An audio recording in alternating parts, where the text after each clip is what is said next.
Larry, je pense que tout le problème concernant l'assassinat de Charlie Kirk vient de la manière dont le gouvernement ou le FBI ont communiqué les détails, comme tu l'as mentionné. Et voici ce que Kash Patel a dit à propos de l'affaire dans l'émission de Megyn Kelly.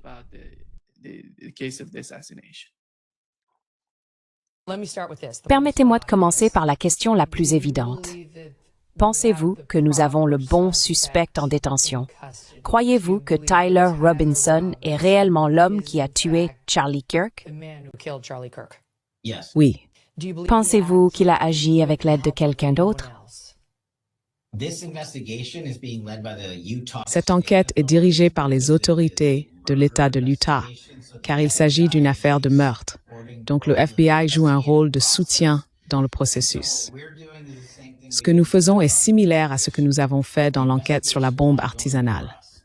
Notre enquête est en cours, et s'il y a de nouvelles pistes ou informations, nous les poursuivons à l'aide de mandats de perquisition et de procédures légales. En même temps, nous travaillons avec les procureurs de l'Utah pour nous assurer de ne pas compromettre leur dossier, car le pire résultat serait que l'homme qui a tué Charlie Kirk sorte libre d'un tribunal des États-Unis dans l'Utah.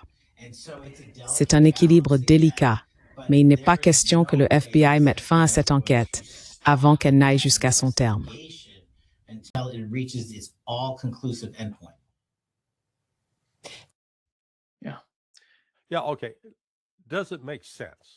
Ouais, d'accord. Est-ce que ça a du sens? Il assimile cela au poseur de bombes artisanales. Excusez-moi. Le poseur de bombes artisanales, c'est un crime fédéral. Cela relève de la juridiction des États-Unis. Comme il l'a dit, c'était un meurtre. C'est l'Utah qui mène l'enquête, non? Et le FBI a, je cite, un rôle de soutien. Pourquoi faire? Je veux dire, si l'histoire, c'est que c'est Tyler Robinson, Kash Patel ferait mieux de fermer sa bouche et de passer à autre chose.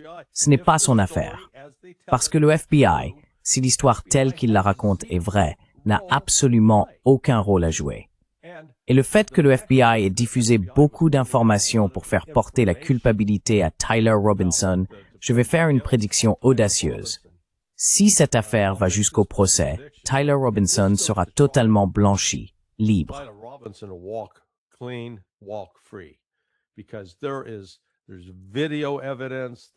Parce qu'il existe une vidéo qui contredit la version du gouvernement.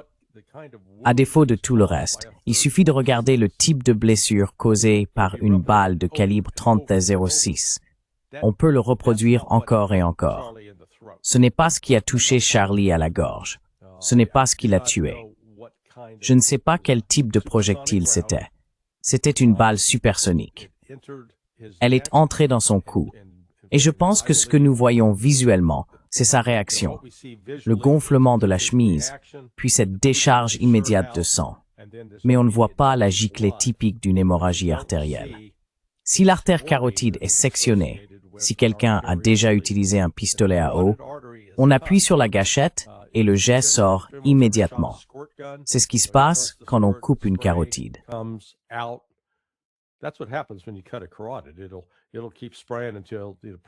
Il continuera à pulvériser jusqu'à ce que la personne se vide de son sang. Ce n'est pas ce que nous voyons sur la vidéo.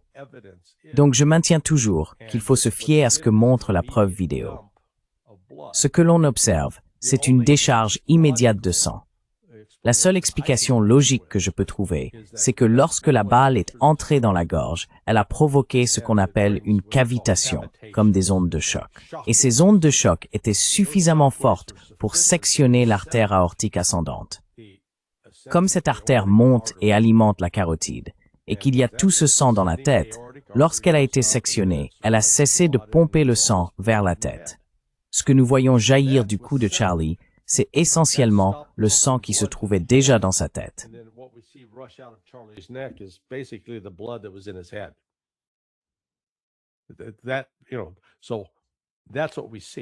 Voilà ce que nous voyons. Ce n'est pas causé par un calibre 36. Mais nous revenons à la question. Pourquoi le FBI s'est-il immédiatement impliqué dans cette affaire, puis a-t-il commencé à façonner le récit? Je regrette de dire que j'avais soutenu Kash Patel pour devenir directeur du FBI. C'est un désastre. Il est aussi mauvais que Christopher Wray, mais d'une autre manière, en plus d'être incompétent et de ne pas avoir le jugement ni la maturité nécessaire à quelqu'un qui devrait diriger le FBI. Et il est trop politisé. C'était déjà un problème avec Christopher Wray. C'était un problème avec Robert Mueller. Il faut sortir la politique de l'application de la loi, faire respecter la loi, être aveugle, la justice aveugle. Mais ce n'est pas ce qu'ils font.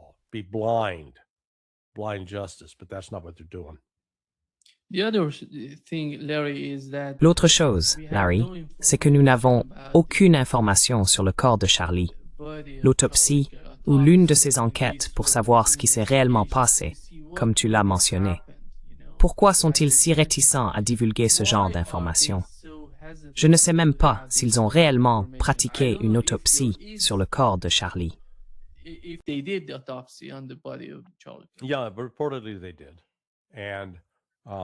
Oui, apparemment ils l'ont fait. Et tu sais, je suppose que les résultats de l'autopsie pourraient être rendus publics si Erika Kirk insistait. Mais je ne vois pas cela comme une preuve essentielle pour le procès. C'est peut-être une explication. Ils veulent le garder secret jusqu'au procès de Tyler Robinson. Mais encore une fois, je pense que ce sera une véritable farce, parce qu'ils vont découvrir qu'il y a suffisamment de doutes raisonnables pour qu'il soit impossible de condamner Tyler Robinson.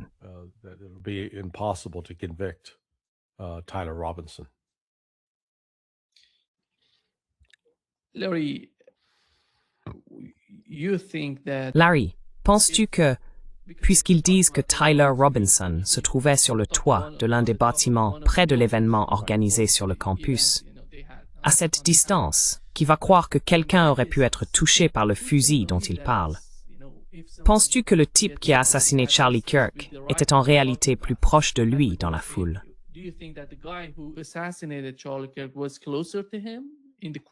Non, non, je ne pense pas que c'était quelqu'un dans la foule, parce que les gens auraient réagi. Nous avons entendu le coup de feu. Donc ce n'est pas comme si quelqu'un tirait avec une arme munie d'un silencieux dans la foule. Même avec ce qu'on appelle communément un silencieux, en réalité un modérateur de son, cela réduit le bruit, mais ne l'élimine pas.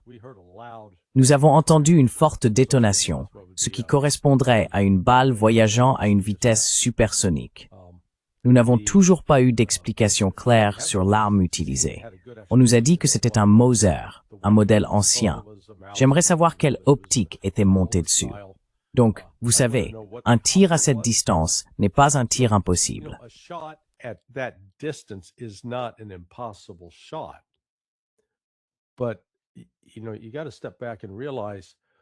Mais vous savez, il faut prendre du recul et se rendre compte que si l'histoire est que Tyler Robinson savait que Charlie Kirk allait être là ce jour-là, et qu'il est donc venu avec son fusil et a trouvé le moyen de monter sur ce toit, cela n'a pas de sens. Si vous allez commettre un assassinat et tirer avec un fusil, la première chose, c'est de connaître à l'avance la distance jusqu'à la cible. Parce que vous savez, ce qu'on appelle le réglage d'une optique, quand on regarde à travers la lentille, l'une des choses que font les tireurs, c'est d'effectuer des ajustements. L'optique permet de corriger ce qu'on appelle l'élévation de haut en bas et la dérive de droite à gauche.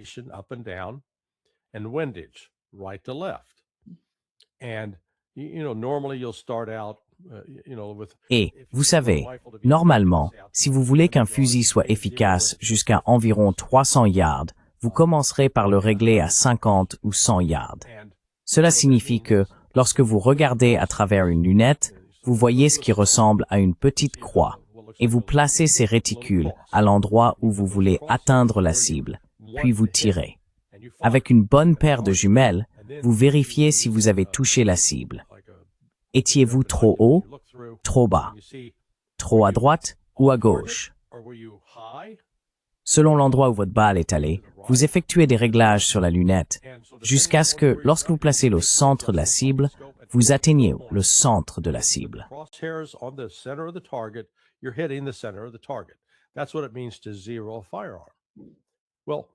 C'est ce que signifie régler une arme à feu. Le réglage change en fonction de la distance. L'endroit où l'on place le réticule lorsqu'on tire à 25 yards est différent de celui où on le place à 100 yards, ou dans ce cas, à 140 yards. Cela veut dire qu'il faut faire un minimum de préparation.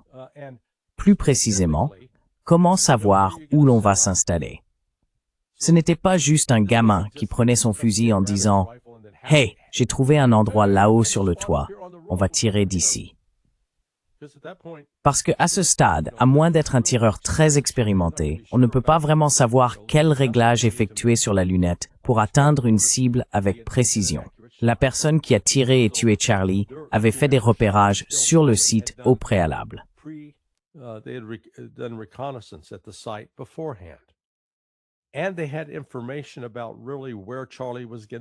Et ils avaient des informations sur l'endroit exact où Charlie allait s'asseoir. Ils pouvaient donc calculer la distance entre le point A et l'endroit où se trouvait Charlie. Vous savez, on peut utiliser un télémètre, comme au golf, pour estimer la distance. Mais c'est ce que les gens ne comprennent pas. Parce que, encore une fois, la façon dont l'histoire est racontée, c'est comme si un gamin avait pris l'arme de son grand-père. S'était énervé parce que quelqu'un avait insulté sa copine, son copain, peu importe, son ami Furry, et avait décidé de tuer Charlie Kirk pour ça. Je n'y crois pas. Tyler Robinson ne donne tout simplement pas l'impression d'être le genre de gamin qui s'y connaît, ce qu'on appelle un tireur de banc, quelqu'un qui tire avec précision à distance. Il y a tout simplement trop de questions.